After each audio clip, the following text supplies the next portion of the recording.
Yes, last class में illustration number 7 तक हो गया था। कल की क्लास में हम लोगों ने बात करी एडजस्टमेंट की। सारे क्वेश्चन में एडजस्टमेंट था। 4 एडजस्टमेंट, एबनॉर्मल लॉस को ऐड करते हैं, एबनॉर्मल इनकम को लेस करते हैं, और फ्यूचर में होने वाली सेविंग को ऐड करते हैं, फ्यूचर में होने वाले एक्सपेंस को लेस करते हैं। ये हमें एवरेज प्रॉफिट में करना होता है। किस में? ये 4 एडजस्टमेंट। कल एक कॉमन एडजस्टमेंट पढ़ा हमने एबनॉर्मल लॉस का। लॉस बाय फायर वायर तो ठीक है, कौन सा कॉमन एडजस्टमेंट? हम बार बार एसेट को क्या मान लेते थे? याद रखना, बराबर याद रखना, एसेट को खर्चा मान लोगे तो ये एबनॉर्मल लॉस है, क्योंकि ये गलती हमसे बार बार आप इसे वापस ऐड कर दोगे। एसेट को खर्चा मान लोगे तो उसे वापस से ऐड करोगे, और उस पर लगने वाले डेप्रिसिएशन को लेस करोगे, अगर डेप्रिसिएशन लगेगा तो। रेट गिवन होती है। इलस्ट्रेशन नंबर 8 को वेरी वेरी इंपॉर्टेंट मार्क करना। ये क्वेश्चन बीकॉम 3rd ईयर की बुक में से डाला है। बीकॉम 3rd ईयर में चैप्टर आता है वैल्यूएशन ऑफ गुडविल। सेम ऐसा कि ऐसा क्वेश्चन वहाँ दे रखा है, और ये वहाँ से उठा के DK गोयल साहब ने डाला है। बहुत बेहतरीन क्वेश्चन है। आया तो सीधे 8 नंबर में आएगा, ये 8 या 6। इसके सारे एडजस्टमेंट बहुत ही ज़बरदस्त है, पढ़ो। It was agree to calculate goodwill. आपको बोला है गुडविल कैलकुलेट करो, अंडरलाइन करो 3 year purchase of weighted average profit. 3 year purchase of, underline करो। आपको मैंने पढ़ाया है वेटेड एवरेज होता है जब प्रॉफिट लगातार इंक्रीजिंग ट्रेंड में हो। आपको वेट लेना है 1, 2, 3, 4, और 4 साल के प्रॉफिट है। शुरू हो रहे हैं 2018, 19, 20 और 21। कल बात करी थी ये मार्च तक है, तो अप्रैल से कुछ भी हुआ तो वो है ना, फिर अप्रैल से हुआ तो, फिर अप्रैल से हुआ तो, ये सिली मिस्टेक नहीं होनी चाहिए। प्रॉफिट्स आपको हर बार की तरह क्वेश्चन में गिवन होंगे। देखिएगा ज़रा कितने कितने प्रॉफिट है। 20,200, 24,800, 20,000, 20,000, और ये। अब मेरे प्यारे बच्चों, यहाँ आपको कोई ट्रेंड नज़र नहीं आ रहा है। ये बढ़ा, ये कम हो गया, और ये फिर जिगजैग फॉर्म में है। और वेटेड एवरेज लगता है, मैंने बार बार बोला, या तो लगातार या लगातार, या तो ट्रेंड ही नज़र नहीं आ रहा, और ये वेटेड एवरेज करने को बोल रहा है। तो सर ये तो बात गलत हो गई आपकी। नहीं हुई। अभी मैंने एडजस्टमेंट कहा की है। हो सकता है एडजस्टमेंट करने के बाद ट्रेंड नज़र, लेकिन ये मेरी बोली गई बात तो पत्थर की लकीर है कि वेटेड एवरेज तो तभी होगा जब प्रॉफिट लगातार इंक्रीजिंग या, अभी ट्रेंड नज़र नहीं आ रहा ना आपको, मैं एडजस्टमेंट करूंगा उसके बाद 100% ट्रेंड नज़र आएगा। क्योंकि अगर ये वेटेड एवरेज करने को बोल रहा है, इसका मतलब प्रॉफिट लगातार बढ़ते या घटते क्रम में होंगे। तो ये ट्रेंड अभी आपको नज़र आने लग जाएगा। एडजस्टमेंट पढ़ते हैं। ये क्वेश्चन इंपॉर्टेंट मार्क लगवाया है एडजस्टमेंट की वजह से। पहला, 1 दिसंबर 2019, पहले ईयर देख लो, दिसंबर 2019, ये 19 में नहीं आएगा क्योंकि अप्रैल के बाद हुआ है। बार बार बोलता हूँ अप्रैल के बाद हुआ है, कहाँ आएगा ये? 19 मत देख लेना, ये 20 में होगा। क्या हुआ? 1 दिसंबर 2019 को एक मेजर रिपेयर हुआ प्लांट में, 6,000 रुपये का खर्चा हुआ, एंड चार्ज टू रेवेन्यू, उसे हमने रेवेन्यू में डाल दिया। रेवेन्यू मतलब पिछले साल एक चैप्टर होता था आपका capital expenditure, revenue expenditure, theory का चैप्टर था, पढ़ा क्या आप लोगों ने? कैपिटल एक्सपेंडिचर मतलब बड़े बड़े खर्चे, बड़े बड़े खर्चे जाते हैं एसेट साइड में। रेवेन्यू एक्सपेंडिचर मतलब डे टू डे एक्सपेंस, ये जाते हैं P&L में। कहाँ जाते हैं? इसका मेजर रिपेयर हुआ था, बड़ा खर्चा, बड़ा खर्चा, बड़ा खर्चा एसेट होता है, इसने बड़े खर्चे को छोटे खर्चा मान लिया। मतलब वही गलती करी जो भावेश रोज कर रहा है, इसने एसेट को क्या मान लिया? खर्चा मान लिया। वापस से वही गलती करी, हम एसेट को खर्चा नहीं मानेंगे। क्या मैं इसे एबनॉर्मल लॉस बोल दूं? ऐड करो एबनॉर्मल लॉस और ब्रैकेट में बाइफर्केशन दो। कैपिटल एक्सपेंडिचर को गलती से क्या मान लिया? और सही कर देंगे हम ये गलती। 1, 2 इस साल में हुई है, कितने की गलती है? 6,000। ये क्लियर होगा तो आगे बढ़ेंगे। एक एग्जांपल और देता हूँ इसके ऊपर में। अभी मान लो मेरी बाइक है, मैं बाइक की हर महीने सर्विस करवाता हूँ, ये मेरा रेवेन्यू खर्चा है। क्या है? इसे मैं बाइक की कॉस्ट में ऐड नहीं करता। ये तो रेवेन्यू खर्चा है, हर साल होता, हर महीने होता है। अब मेरे बाइक के इंजन में प्रॉब्लम आ गई और गाड़ी रिपेयर कराने गया मैं, उसने बोला भाई साहब आपका तो इंजन ही चेंज होगा, 50,000 रुपये का खर्चा आएगा। मैंने करवा लिया, तो वो 50,000 रुपये का खर्चा रेवेन्यू नहीं है, वो बाइक की कॉस्ट में ऐड हो जाएगा। अगर मैं अपनी बाइक 1 लाख की मानता हूँ ना, अब मैं उसे 1.5 की मानूंगा, क्योंकि 50,000 की चीज़ मैंने नहीं डलवाई है। तो याद रखना, सारे खर्चे नहीं होते, कुछ खर्चे एसेट भी होती है, कुछ ऐसे खर्चे भी होते हैं जिन्हें खर्चा नहीं मानना होता, उन्हें क्या मानना होता है? Bye their nature, bye there, उनकी नेचर ही ऐसी है कि आप उसे खर्चा मत मानो, क्या मानो? एसेट मानो। क्या ये बात समझा पा रहा हूँ मैं आपको? ऐसे बहुत एग्जाम्पल मैं आपको दे सकता हूँ। मान लो मेरी कंप्यूटर का हार्ड डिस्क खराब हो गया, अंदर मेरा इंटरनल जो क्या बोलते हैं उसे, इंटरनल स्टोरेज नहीं डला, रैम, ठीक है, रैम रोम दोनों निमट गई मेरी, मैंने दोनों नहीं डलाई, ये भी मेरा कैपिटल खर्चा है, ये मेरा रेवेन्यू खर्चा, ये भी कंप्यूटर की कॉस्ट में, इसको खर्चा नहीं मानूंगा मैं। और एग्जांपल देता हूँ, ठीक है, मोबाइल गिर गया कहीं पर और उसका जो स्क्रीन है वो पूरा टूट गया और पूरी स्क्रीन नहीं डलाई, 40,000 का फ़ोन है, स्क्रीन 10,000 की आई, पूरे स्क्रीन और पूरा जो इंटरनल है वो पूरी, क्या बोलते हैं उसे, बॉडी कॉम्बो मैंने पूरा नया डलाया, 10,000 रुपये लगे। वो 10,000 रुपये भी मेरा रेवेन्यू खर्चा नहीं है, वो भी कैपिटल खर्चा है। ये सब 11th में पढ़ाया जाता है, क्या रेवेन्यू खर्चा है, क्या ये 10,000 रुपये भी मोबाइल की कॉस्ट में जुड़ेगा, ये भी रेवेन्यू खर्चा। अच्छा, प्रैक्टिकल लाइफ में अगर हमने अकाउंट्स भी ना पढ़ी हो ना, तो भी ये चीज़ हम करते हैं। जैसे अगर मान लो, इस बात से तुम एग्री करोगे मेरी, कि मेरा फ़ोन है, उसका कॉम्बो टूटा हुआ है, 40,000 का फ़ोन है वो, मैं बोल रहा हूँ इसको ले लो 15,000 रुपये में, कॉम्बो तुम डलवा लेना। कॉम्बो अगर मैं डलवाऊंगा तो फिर मैं 25 लूँगा, फिर उसकी कॉस्ट 15 नहीं रहेगी, कितनी हो जाएगी? 25, क्योंकि वो खर्चा मैंने मोबाइल में करवाया है, वो मोबाइल की कॉस्ट में ऐड हो जाएगा। एग्री करते हो इस बात से? पुराने फ़ोन होते हैं, कॉम्बो वगैरह अगर हम डलवाते हैं तो वो पैसा ज़्यादा में बिकता है, और अगर हम उस पर छोड़ देते हैं तो वो कम में बिकता है। इसका मतलब वो पैसा मोबाइल की कॉस्ट में ऐड हो जाता है, वो पैसा मोबाइल की कॉस्ट में ऐड। ठीक है मेरे बच्चों, ऐसा होता है।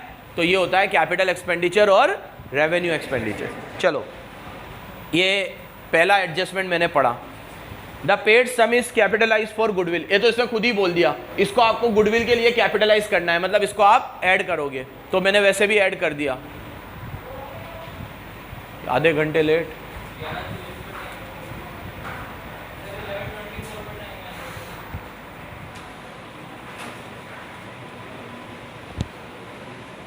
आगे, the paid sum is to be capitalise and subject to depreciation. 10% depreciation लगाना है, वो हम कल भी लगा रहे थे, आज भी लगा देंगे। लेस डेप्रीसिएशन कितना लगेगा? 10%। डैश डैश लगाओ 10%, जल्दी मत करना। 6,000 का 10% 600 होता है, लेकिन ये खर्चा दिसंबर में हुआ है, 1 दिसंबर, तो दिसंबर, जनवरी, फरवरी और मार्च 4 महीने का लगेगा। यहाँ ब्रैकेट में यहाँ लगा देता हूँ कहीं पर, 6,000 का 10% 4 महीने के लिए 600 आएगा। ये अगर 10% निकालोगे 600 को 4/12 मतलब 1/3, तो 200 रुपये आएगा। ये कितना आएगा? 200। कर लेना इसको सॉल्व, कितना आएगा ये? 200 आएगा। ठीक है, अब WDV मेथड है, अगले साल भी लगेगा और अगले साल लगेगा WDV पे। तो WDV कैसे होता है? अब 6,000 पे नहीं लगेगा, 6,000 में से 200 जाएंगे, 5800 और उसका 10% 580, वो भी इधर ले लेना, 5800 का 10%। ठीक है, आप बताइए यहाँ मैंने 4/12 वगैरह क्यों नहीं करा? सर अपने 2020 के अंदर तो 1 दिसंबर को ली थी मशीन, लेकिन अब 2021 के अंदर तो अपने पास पूरे साल है। यहाँ पे मैंने दिसंबर में ली थी, तो मैंने दिसंबर, जनवरी, फरवरी, मार्च 4 महीने का लगाया। यहाँ तो मशीन अप्रैल से मेरे पास है, तो अप्रैल, मई, जून, जुलाई पूरे साल का लगेगा। तो याद रखना, मंथली कैलकुलेशन सिर्फ ईयर ऑफ परचेज में होती है। कब होती है? हर साल मंथली कैलकुलेशन नहीं होती, हर साल तो डेप पूरे साल लगता है, पूरे साल। मंथली कैलकुलेशन सिर्फ ईयर ऑफ परचेज में होती है। आगे देखो, अब ये तो कल भी करा रहा था, आज भी कराया, इंपॉर्टेंट लगवाया। अब इस एडजस्टमेंट की वजह से बहुत गौर से सुनना, ये थोड़ा सा आपको ये एडजस्टमेंट समझने के लिए ट्रेडिंग अकाउंट बनाना आना चाहिए, जो हम पिछले साल बनाते थे। कौन सा अकाउंट? नहीं भी आता हो तो मैं अभी 2 मिनट ब्रीफ कर दूंगा। Closing stock was over value by 2400। Closing stock हमने 2400 रुपये से क्या कर रखा है? Over value.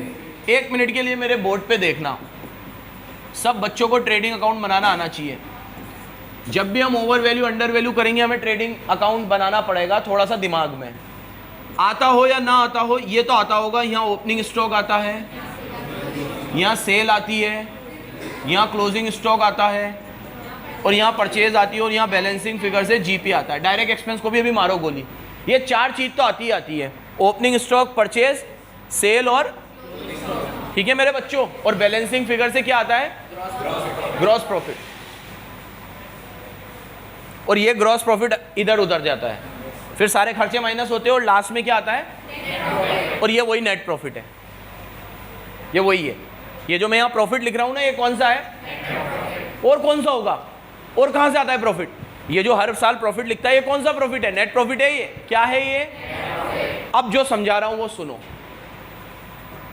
मान लो ये 100 है, ये 20 है, ये 10 है, ये 90 है, तो 120 में से 100 जाएंगे बैलेंसिंग अकाउंट, और ये जीपी इधर उतरेगा, और फिर नेट प्रॉफिट आ जाएगा। अगर मान लो मैं क्लोजिंग स्टॉक को, बहुत बढ़िया चीज बता रहा हूं, ध्यान से सुनना, अगर मैं क्लोजिंग स्टॉक को गलती से ओवर वैल्यू कर दूं, इसको 20 की जगह इसको 20 की जगह कितना दिखा दूं? 30, तो ये 130 हो जाएगा, और 130 में से 100 जाएंगे, क्या हो गया? मरे तक, ये कितना हो जाएगा? 30। ओवर वैल्यू होने की वजह से प्रॉफिट भी ओवर वैल्यू हो जाएगा। सही है क्या? ये सही है।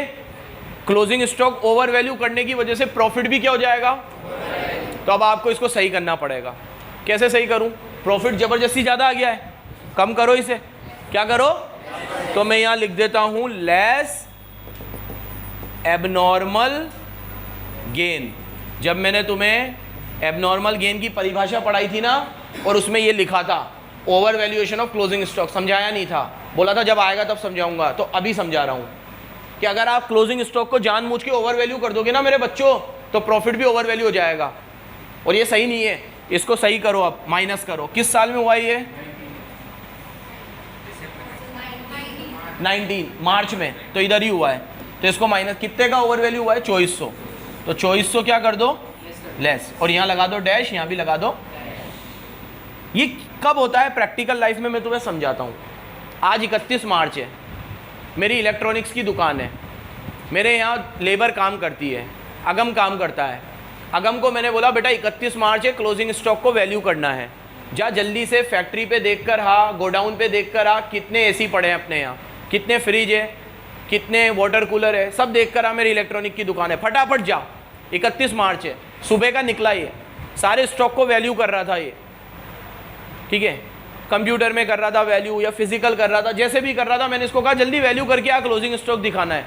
ये वैल्यू करके आया, 7 साढ़े 7 बज रही थी, इसको घर जाने की जल्दी थी, जल्दी जल्दी जो इसको लगा देख दुखा गया, हाँ सर इतना है, चला गया ये घर।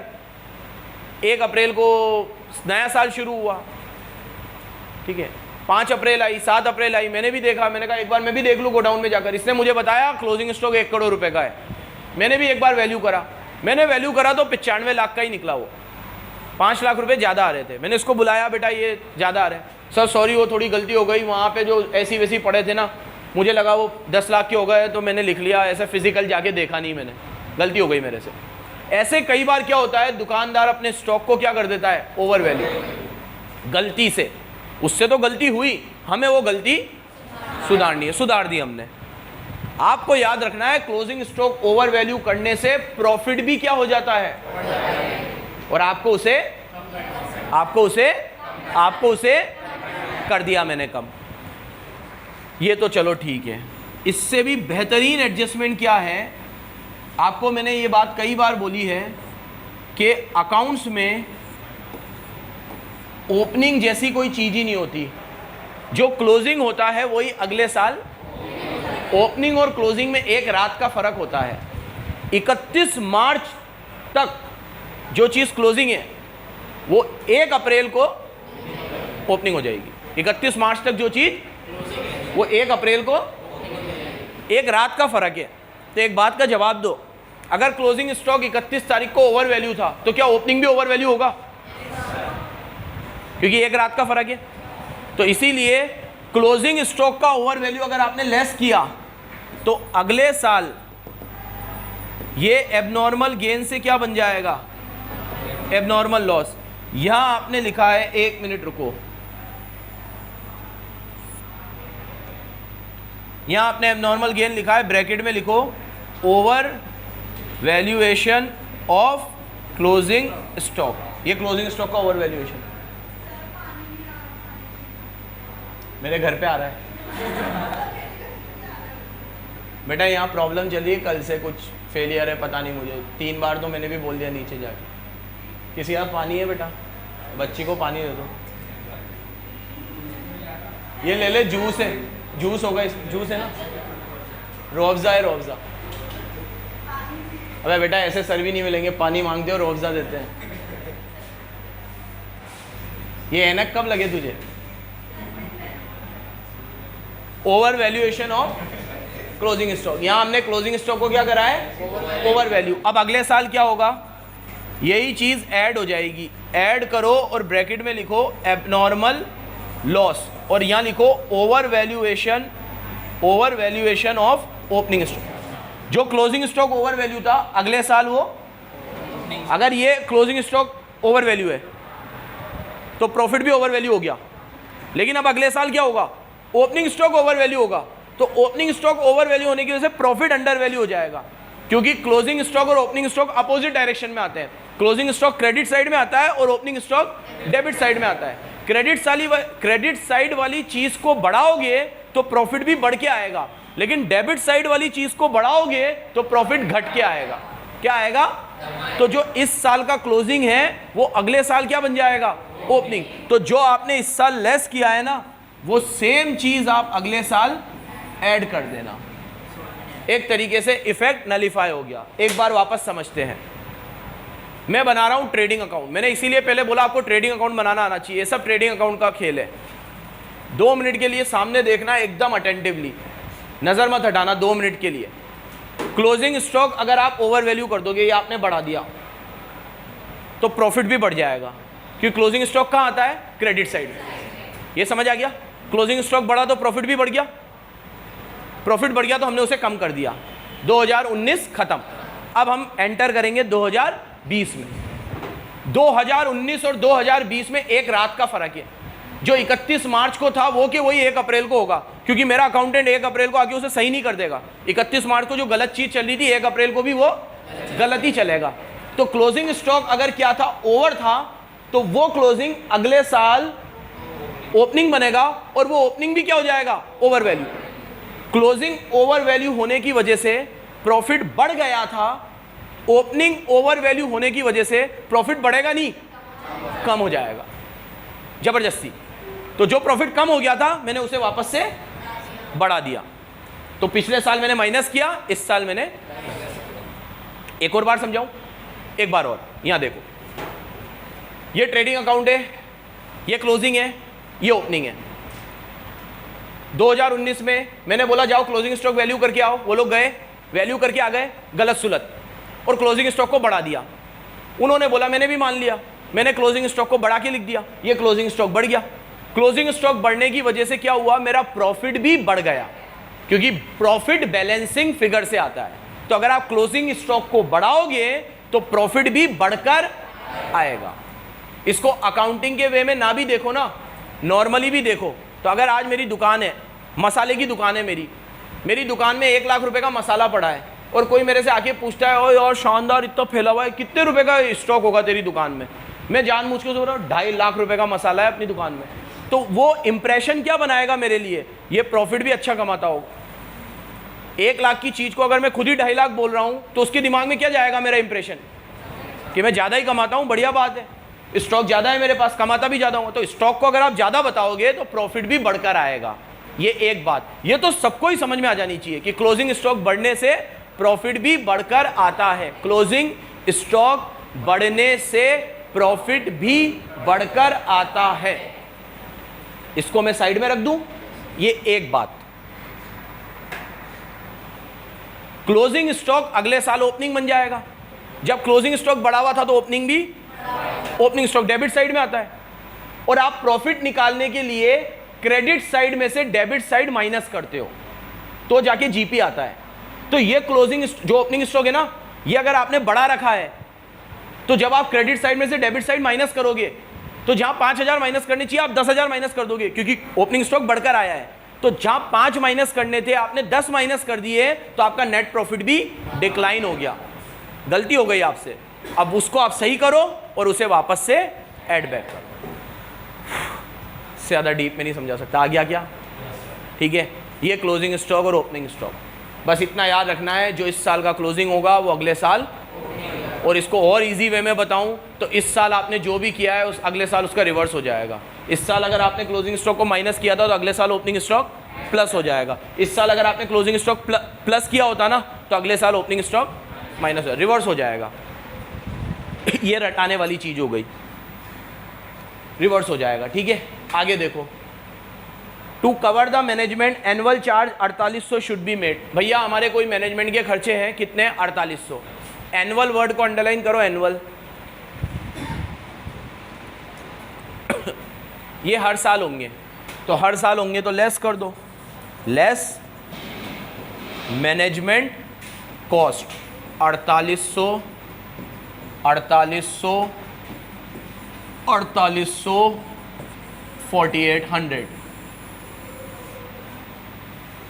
हर साल होंगे। एनुअल वर्ड को अंडरलाइन किया ना तुमने? एनुअल मतलब अभी तक बोला था 18 में तो मैं 18 में करता, 19 तो 19 में करता, 20 बोलता 20 में करता, 21 बोलता 21 में बोला, वो तो बोला एनुअल।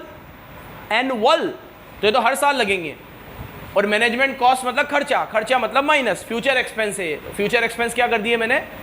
माइनस कर दिए। ठीक है मेरे बच्चों, अब मैं एडलेस करूंगा तो शायद ट्रेंड नजर आ जाएगा। 20 में से 4,800 गए तो ये बचे 15,400। कितने बचे? यहाँ पे 24,800 में से 4820 और 20 में से 2400 गए 17,600। बड़ा 15 से आगे भी बढ़ेगा। 20 में 6 जुड़े 26, 26 में 2400 जुड़े 28,400 में से 200 गए 28,200, 28,200 में से 800 गए 27,600, 23,400।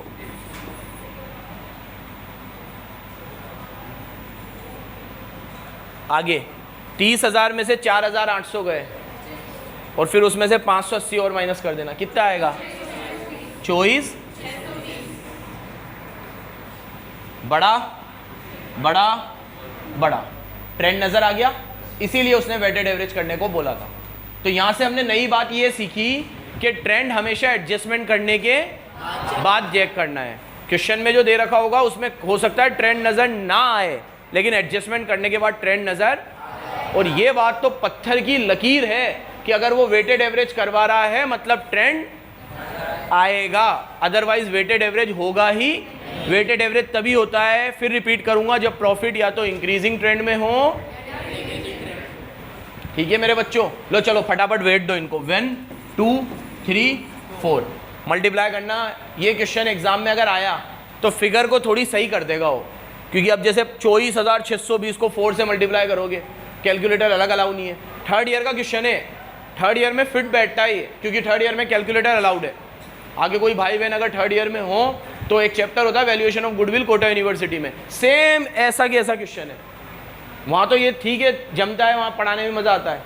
12th के लेवल से बियॉन्ड है ये 2 कदम, लेकिन अपन ने पढ़ा है नॉलेज के लिए, आ तो सकता है ये। फिगर ऐसी नहीं आएगी, फिगर थोड़ी वो इजी कर देगा ताकि आपको मल्टीप्लाई वगैरह करने में आसानी रहे, क्योंकि ये वैसे ही बहुत बड़ा है। अब मल्टीप्लाई करूंगा और बड़ा हो जाएगा। चलो इसको इससे, इसको इससे, इसको इससे, इसको इससे मल्टीप्लाई करना। आप जैसे ही आप मल्टीप्लाई करोगे तो आपका वेटेड सबको मल्टीप्लाई करके प्लस करना, नीचे आएगा वेट का टोटल 1 2 3 4, 4 ही है ना, सबको जोड़ो 1 + 2 + 3 + 4 कितना आएगा, नीचे तो 10 आएगा और ऊपर वेटेड एवरेज करोगे तो हाँ टीप लिया करो 2,19,200, एक शून्य से एक शून्य कट जाएगी 21,900। बच्चे इसको आंचल लिख देते हैं, ये आंचल नहीं है। गुडविल कैसे आएगी, average profit into number of year, number of year purchase ऊपर पहली लाइन में होगा इनटू 3, आंसर आ जाएगा। गुडविल आएगी आपकी 65,780।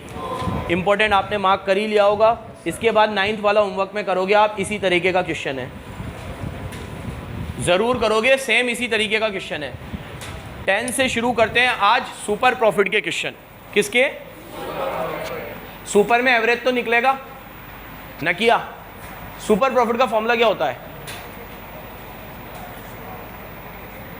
तू बता। सुपर प्रॉफिट का फॉर्मूला तू बता Ghausia. Average profit minus normal profit. तू बता नॉर्मल प्रॉफिट का फॉर्मूला क्या होता है, मुर्तजा गिवन होगा, तू बता।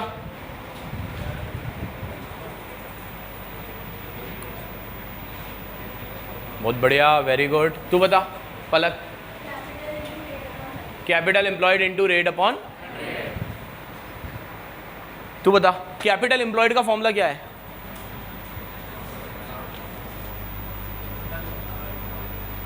तू बता। एसेट माइनस, भाई घर पे पढ़ना होता है ये, वैसे ही एक दिन छोड़ के एक दिन आते हैं। अब तो रमज़ान भी ख़त्म, अब क्यों छुट्टी करते हो, रोज़ आओ ना, वीडियो मिल जाती है, मतलब मस्ती में ले रखा है बिल्कुल। हाँ बेटा, नॉर्मल प्रॉफिट का फॉर्मूला याद नहीं है, अभी जस्ट याद आया, इसको बता दिया, इसको ही बता दिया कर फिर हमेशा। भाई ये सिमेट्री याद रखना। क्या सिमेट्री, सबसे पहले निकलेगा कैपिटल एम्प्लॉयड, इसका फॉर्मूला है एसेट माइनस, जैसे ये निकल जाएगा नॉर्मल प्रॉफिट निकलेगा। नॉर्मल प्रॉफिट का फॉर्मूला है capital employed into rate upon 100। जैसे ये निकल जाएगा सुपर, सुपर का फॉर्मूला है average minus normal. Super average Jodhpur वाला, नॉर्मल थैले वाला, दोनों का डिफरेंस सुपर। और फिर गुडविल कैसे निकलेगी, super into number of year purchase. Manpreet आप गुडविल निकालने का फॉर्मूला बता रहे थे, मैं पूछ रहा हूँ सुपर प्रॉफिट क्या होता है, आप बोल रहे हो super profit into number of year purchase. मैं बोल रहा हूँ सुपर प्रॉफिट क्या होता है, सुपर प्रॉफिट इनटू, अबे सुपर प्रॉफिट निकला कहाँ, पहले सुपर प्रॉफिट निकलेगा, उसका फॉर्मूला एवरेज माइनस, तो आएगा सुपर, और सुपर को मल्टीप्लाई करोगे नंबर ऑफ ईयर, तो क्या आएगी, गुडविल। याद रखना, अब ये बार बार करना ही है हमें। चलो जरा पढ़िएगा question number 10, illustration number 10, sorry 9th वाला घर पे करोगे आप, सेम ऐसा ही है जो मैंने आज कराया। आधे घंटे में एक क्वेश्चन कराया है मैंने, हाफ एन आवर में, ठीक है। एक क्लोजिंग स्टॉक ओपनिंग स्टॉक को इतना डीप जाके समझाया है, कोई नहीं समझाएगा इतना डीप जाके, सीधे सीधे भी बता सकता था, ये ओवर वैल्यूएशन हो तो माइनस कर दिया करो, अंडर वैल्यूएशन हो तो प्लस कर दिया करो, ऐसे ही पढ़ाया जाता है। ये ट्रेडिंग बनाना, बार बार बताना, ताकि याद रहे ये क्या हो रहा है, ये क्यों कर रहे हैं हम। सीधे सीधे भी मैंने तुम्हें एग्जाम्पल में लिखवाई रखी है ये बात कि क्लोजिंग स्टॉक ओवर वैल्यू हो तो वो एबनॉर्मल गेन है, और अंडर वैल्यू हो तो एबनॉर्मल लॉस है, लिखा रखा है ये मैंने। सीधे सीधे एडलेस भी हो सकता था। इलस्ट्रेशन नंबर 10, एक फर्म ने 15, 16, 17, 18, 19, 20 और 21 7 साल के प्रॉफिट दे रखे हैं। कैपिटल एम्प्लॉयड 12 लाख है, चलो कैपिटल एम्प्लॉयड दे रखी है, नॉर्मल रिटर्न 10% है, और गुडविल है 2.5 ईयर परचेज। कितनी है, इस क्वेश्चन को पढ़ के मुझे ये समझ में आया,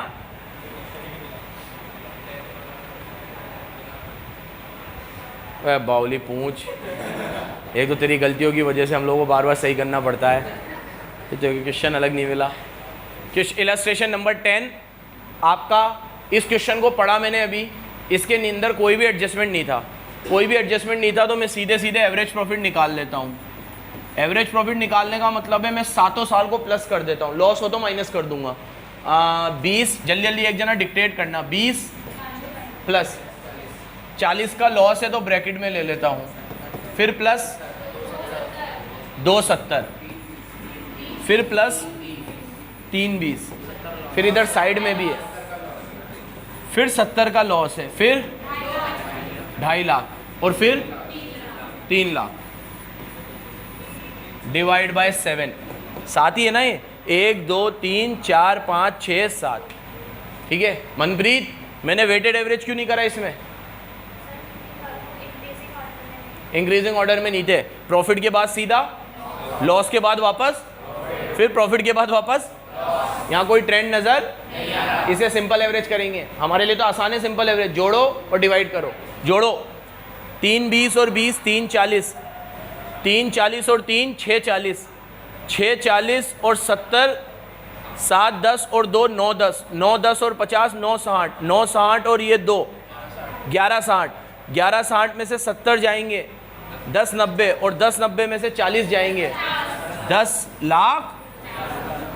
अरे मरे, 10 लाख। ठीक है बेटा, डिवाइड बाय 7, 7 1 7 और 3 उधर गया, 7 5 1.5 लाख। कितना? ये कौन सा आया? जल्दी मत करना, एवरेज में से नॉर्मल माइनस करेंगे तो सुपर आएगा। बोर्ड पे देखिएगा जरा, एवरेज में से लेस करूंगा नॉर्मल, और नॉर्मल का formula capital into rate. Capital 12 lakh into rate भी 10%, 12 लाख का 10%, तो मेरे प्यारे बच्चों 1.5 में से 1 20 जाएगा। ये आया सुपर। आंचल नहीं है ये। सुपर प्रॉफिट को मल्टीप्लाई करो नंबर ऑफ ईयर जो शायद गिवन होगा, 2.5, 75,000 आएगा ये। 30,000 को 2 से करोगे तो 60 आएगा, और 30 को 0.5 से करोगे तो 15 आएगा। 60 और 15 को जोड़ दो, कितना आ गया? 75,000। कितना आया? एनी समस्या? समझ में आया? ये तो बड़ा ही इजी था। जब तक के क्वेश्चन में एडजस्टमेंट नहीं है, फॉर्मूला बेस्ड है, तो फिर तो बिल्कुल इजी है। पहले क्या करो, बहुत सारे प्रॉफिट का एवरेज करो, साइड में रखो। एवरेज में से क्या माइनस करो? नॉर्मल। नॉर्मल कैसे आएगा? कैपिटल इंटू रेट अपॉन 100, ये नॉर्मल आएगा। एवरेज में से नॉर्मल माइनस करो, सुपर आ जाएगा। क्या आएगा? सुपर को मल्टीप्लाई करोगे नंबर ऑफ ईयर परचेज से। Illustration number 11।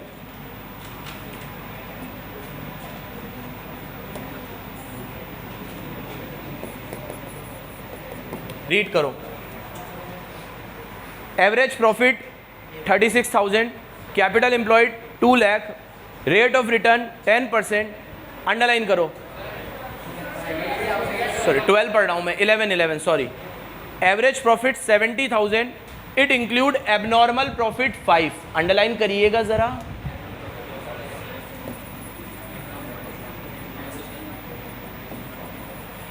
हाँ जी चारुल, ये एवरेज प्रॉफिट है बेटा 70,000, और इसे बोला है कि इसमें एबनॉर्मल प्रॉफिट है 5,000 का। कुछ करना है क्या? क्या लेस करूं? एबनॉर्मल लॉस क्या, एबनॉर्मल प्रॉफिट क्या होता है? 5,000 रुपये लेस कर दो। अब कोपल एक बात का जवाब देगी मुझे। कोपल अगर ये लाइन ऐसे लिखी हुई होती, average profit 70,000 and it exclude abnormal loss 5,000, मतलब पूरी लाइन ये होती, इंक्लूड की जगह एक्सक्लूड लिखा हुआ होता, what would be our treatment? कुछ नहीं करते, ऐड भी नहीं करते। जैसे यहाँ लेस हो रहा है तो वहाँ ऐड, ठीक है, कुछ भी नहीं करते। इंक्लूड उसने बोला, ये इंक्लूड था तो मैंने हटा दिया। अगर वो खुद ही बोलता एक्सक्लूड है तो फिर हमें कुछ भी नहीं करना था। पटेल बन के माइनस था तो प्लस कर दे, ठीक है, कुछ भी नहीं करना था। एक्सक्लूड मतलब उसमें शामिल ही नहीं था, शामिल नहीं था तो हमें शामिल करना भी नहीं था। एक्सक्लूड था तो इग्नोर हो जाता है ये। अगर यहाँ इंक्लूड किया क्या लिखा हुआ होता है? वेरी गुड, आगे देखो। चलो तो खत्म लल्लू क्वेश्चन है। 70 में से 5 गए, कितने आए? इसको मैं लिख देता हूं एवरेज। क्या? इसमें से मैं लेस करूंगा नॉर्मल। एक सुर में बोलो नॉर्मल प्रॉफिट का फॉर्मूला, बहुत तेज। कैपिटल मुझे दिख रही है क्वेश्चन में, 5 लाख। रेट भी मुझे दिख रही है 10%, तो 55,000 कितना आएगा? 55,000 कितना? 65 में से 55 गए, ठीक है मेरे बच्चों। और एवरेज में से नॉर्मल जाता है, इनटू करो नंबर ऑफ ईयर परचेज। देखो नंबर ऑफ ईयर परचेज, हाँ 4 टाइम्स, तो 10 फोर्जा गुडविल। आ गई गुडविल, बढ़िया है। दुआ करना सुपर प्रॉफिट मेथड आए, क्योंकि सुपर प्रॉफिट मेथड में एवरेज प्रॉफिट की एडजस्टमेंट नहीं देता, फिर ये 1 आध 2 ही देता है। और जहाँ सिर्फ एवरेज होता है वहाँ एवरेज के भर भर के एडजस्टमेंट दे देता है।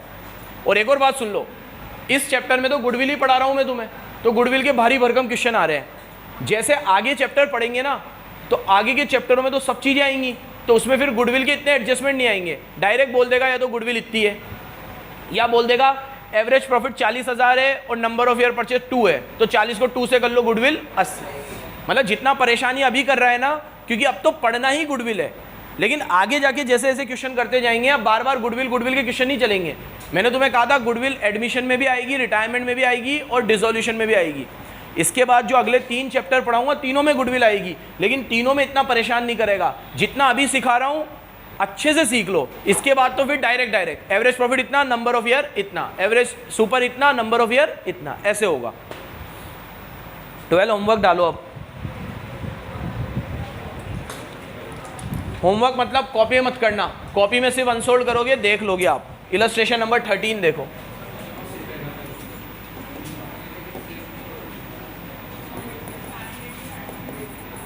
यस, एवरेज प्रॉफिट 80,000 और नॉर्मल रेट 10%। आपका एवरेज प्रॉफिट कितना है? 80, और एनआरआर कितना है? 10%। Now goodwill of the firm is 1 lakh, underline करो, goodwill of the firm is 1 lakh at 4 year purchase. Goodwill हमें खुद ही दे रखी है कितनी, और नंबर ऑफ ईयर परचेज कितना है? 4। कैलकुलेट कैपिटल एम्प्लॉयड, आपसे क्या पूछी है? अब थोड़ा मजा आएगा, उल्टा चलेंगे। अब क्या पूछी है? जरा 2 मिनट के लिए बोर्ड पे देख लो, अब फटाफट सॉल्व हो जाएगा। करण, गुडविल का फॉर्मूला बता सुपर प्रॉफिट मेथड से।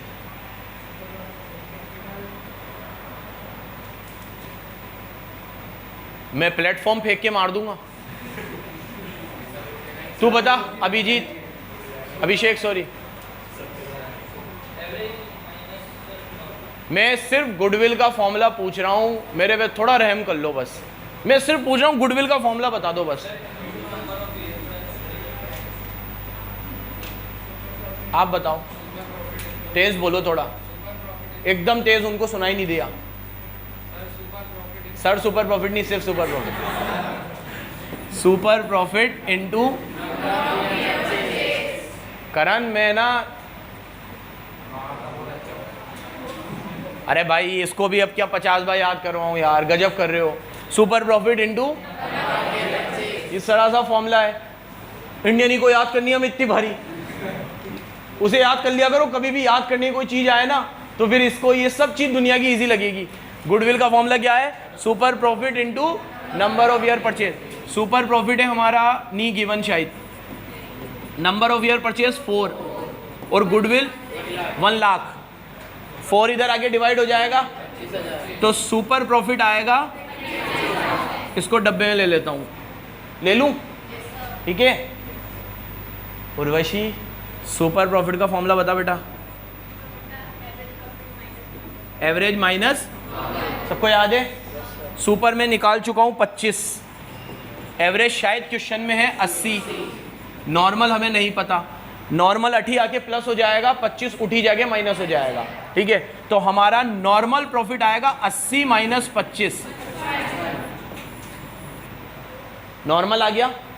सुपर की मदद से कैपिटल एम्प्लॉयड चाहिए, रुक जाओ, नॉर्मल प्रॉफिट का फॉर्मूला बता।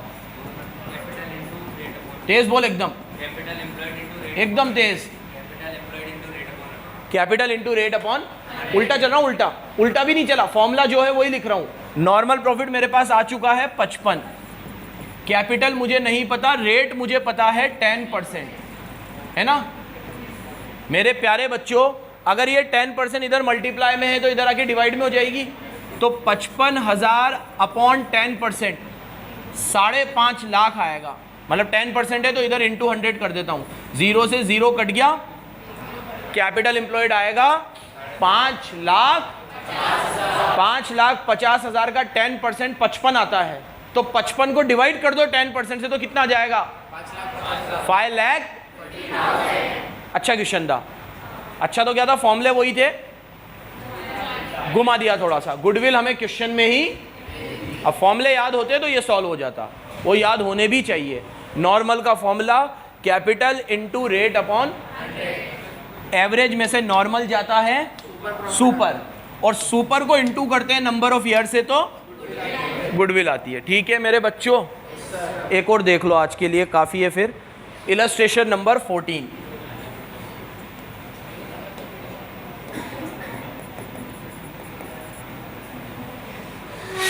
चैप्टर में हम लोग गुडविल ही गुडविल निकाल रहे हैं, लेकिन एंट्री अभी तक एक भी नहीं पढ़ाई है मैंने तुम्हें। गुडविल निकाल के करना क्या है ये हमें नहीं पता, निकाले जा रहे हैं बस हम, ठीक है। तो अभी एंट्री भी पढ़ेंगे अपन लोग। आगे देखो, अमित और कार्तिक पार्टनर है, सौरभ को लिया उन्होंने इक्वल शेयर के लिए, मतलब अमित, कार्तिक और सौरभ अब 3 हो गए। किसको लिया किसको नहीं हमें मतलब नहीं उससे, हमें तो गुडविल निकालनी होती है। आगे पढ़ो, for this purpose goodwill is valued at, underline करिएगा 4 ईयर परचेज। गुडविल कैसे वैल्यू करनी है, 4 ईयर परचेज, अंडरलाइन करो, कितने year purchase, 4 year purchase of super perfect. आगे पढ़ो। अब पहली बार क्वेश्चन में बैलेंस शीट दे रखी है, लाइबिलिटी दे रखी है, एसेट दे रखी है, नीचे दे रखा है 12% एनआरआर है, नॉर्मल रेट 12% है, और एवरेज प्रॉफिट दे रखा है 30,000। क्या दे रखा है, और आपको बोला है कैलकुलेट सौरभ शेयर, आपको सौरभ का हिस्सा बताना है। ये क्या नई चीज़ है, हम लोग अभी तक गुडविल निकालते थे, अब हमें गुडविल नहीं निकालनी, हमें गुडविल में सौरभ का शेयर बताना है। किसका शेयर, अब वो कितना आता है कैसे आता है वो देखेंगे, लेकिन उसके लिए पहले गुडविल तो निकालें। गुडविल निकालनी है, वही यहाँ देखो 2 मिनट। सुपर प्रॉफिट चाहिए मुझे, सुपर का फॉर्मूला एवरेज माइनस नॉर्मल का फॉर्मूला कैपिटल इनटू, और कैपिटल का फॉर्मूला एसेट माइनस, तो मैं उल्टा चलूंगा, पहले मैं सारी एसेट लिख लेता हूं। बैलेंस शीट में देखो, मशीन एसेट है, फर्नीचर एसेट है, स्टॉक एसेट है, डेटर भी एसेट है, और कैश भी एसेट है। ठीक है, तो मैं सभी ले लेता हूं, मशीन, फर्नीचर, स्टॉक, डेटर, और सबको टोटल करूंगा 1 लाख। बैलेंस शीट क्वेश्चन में बनी हुई है, उसे यहाँ से यहाँ लिखने में कोई बहुत बड़ा काम नहीं है, तो ये तो करके ही आ जाना। बैलेंस शीट क्वेश्चन में बनी हुई है, एसेट को उठाना और इधर रख देना, कर दोगे ये। सबका टोटल भी मत करना, टोटल भी क्वेश्चन में है 1,90,000। अब बस इसमें से माइनस करना आउटसाइड लायबिलिटी।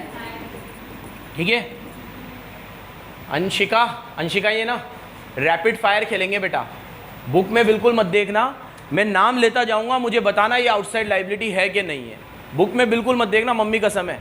ठीक है, कैपिटल अमित की और कार्तिक की, तेज बोल, ये नहीं है आउटसाइड लायबिलिटी। रिजर्व्स है, लोन है, सुंदरी क्रेडिटर्स, संड्री क्रेडिटर्स, ये भी है। ठीक है, चेरू, क्या इन्होंने सही बोला, इन्होंने कैपिटल को मना किया, वो है। रिजर्व को इन्होंने बोला है, वो है, रिजर्व है, रिजर्व भी है, और लोन, लोन नहीं है, और सन्ड्री क्रेडिटर्स भी नहीं है। ठीक है, डक्टिंग में भर दूंगा तुझे, हवा के साथ ही उड़ जाएगी। ठीक है, और आप बताइए रोहित जी, आप इनके विचारों से सहमत है कि इनके, आपके हिसाब से सिर्फ लोन ही आउटसाइड लायबिलिटी है, बाकी कुछ भी नहीं है, तो आपके अपने खुद के विचार है। 3 अलग अलग विचार हो गए हैं। लक्ष्य जी, आप इन तीनों में से किसी के विचार से सहमत है, आपके भी अपने अलग विचार है? चुप रहो। लोन आउटसाइड लाइबिलिटी है, और क्रेडिटर भी आउटसाइड लाइबिलिटी है, और कैपिटल और रिजर्व नहीं है। तो ये चौथा व्यू हो गया हमारा, ठीक है। आप बताइए, जो इसने बोला वो, इसके बढ़िया मार्क्स आए थे पिछले टेस्ट से, सही होगा। और किसी के कोई और व्यू, और तो हो भी नहीं सकते। एक ये भी बोल दो सिर्फ क्रेडिटर है, बाकी तीनों नहीं है, वो एक बचा है। चलो बढ़िया बात है, सुनिएगा। इनका और इनका सही था, लक्ष्य और लकीशा। सुनो, तेरे को तो इतना मालूम मैं, कैपिटल और रिजर्व को बोल रही है लाइबिलिटी है आउटसाइड। आउटसाइड का मतलब था बाहरी लोग। कैपिटल हमारा पैसा है और रिजर्व भी हमारा है, नाम में ही मतलब छुपा हुआ है। आउटसाइड लाइबिलिटी मतलब बाहरी लोगों का पैसा। कैपिटल तो हमारी होती है, हमारी मतलब अमित और कार्तिक की, बाहरी है वो। अच्छा, इस कोचिंग में अगर मैं और मुर्सा सर ही बाहरी है तो अंदर का कौन है? अब्दुली सर को भी ले लो, विकास भैया। पिक्चर बना दोगे तुम? वर्षा दीदी, पूजा दीदी, साक्षी दीदी और जयेश भैया, ठीक है। ये सब इंटरनल लोग हैं, वी आर आउटसाइडर्स, ठीक है। तो भाई मेरे, पार्टनरशिप में पार्टनर तो इनसाइडर है, तो हमारा पैसा कैपिटल है, कैपिटल तो इनसाइड लाइबिलिटी है। रिजर्व भी हमारा है, वो भी इनसाइड है। आउटसाइड लाइबिलिटी क्या है? सिर्फ दो ही है आउटसाइड लाइबिलिटी है, एक तो क्रेडिटर और एक शायद लोन। दोनों के अमाउंट बताओ। 25,000 और 5,000। क्रेडिटर तो 5 और लोन, ठीक है मेरे बच्चों। अब इसमें गलती करते, बहुत सिली मिस्टेक होती तुम्हारे पार्ट पे वो। चलो कोई बात नहीं, 25 और 5 30, 190 में से 30 जाएगा 160। ये आ गई कैपिटल। अब प्यार से रेट लगा दो इस पे, कितनी रेट है? 12% दे दिए मरे ने। 12%, 10% तो इजी होती है। 160 का 10% होता 16,000 और 2% होता 1600, 1600, 3200, तो 19,200 आएगा ये शायद। 160 का 12% कितना आएगा? 19,200। ये खत्म हो जाए तो बता दिया करो, गिरविर ना जाऊं। 19,200 ये नॉर्मल प्रॉफिट आ गया। एवरेज प्रॉफिट तो शायद क्वेश्चन में ही गिवन है, आगे पीछे ऊपर नीचे होगा। बच्चों ध्यान नहीं हटना चाहिए यहाँ से। एवरेज 30 है, माइनस करो नॉर्मल जो ऑलरेडी गिवन है, 19,000 हटा दो तो ये आ गया 10,800। ये सुपर आया, सुपर। इनटू करो नंबर ऑफ ईयर परचेज, होगा क्वेश्चन में 4। ये आ गई गुडविल। 10 × 4 40, 8 × 3200 तो 43,200। यहां तक कोई डाउट हो तो पूछो पहले। नया क्या करा इसमें? ये अभी तक क्वेश्चन में कैपिटल एम्प्लॉयड गिवन थी, आज हमने निकाल ली। फॉर्मूला हमें याद था, अप्लाई करना नहीं आया। फॉर्मूला था एसेट, एसेट तो मैंने सारी ले ली। आउटसाइड लाइबिलिटी मुझे पहचाननी नहीं आई, तुम्हें मतलब क्या क्या थी आउटसाइड लाइबिलिटी? बाहरी लोगों का पैसा। लोन बाहरी, क्रेडिटर बाहरी, कैपिटल हमारी, रिजर्व वो आउटसाइड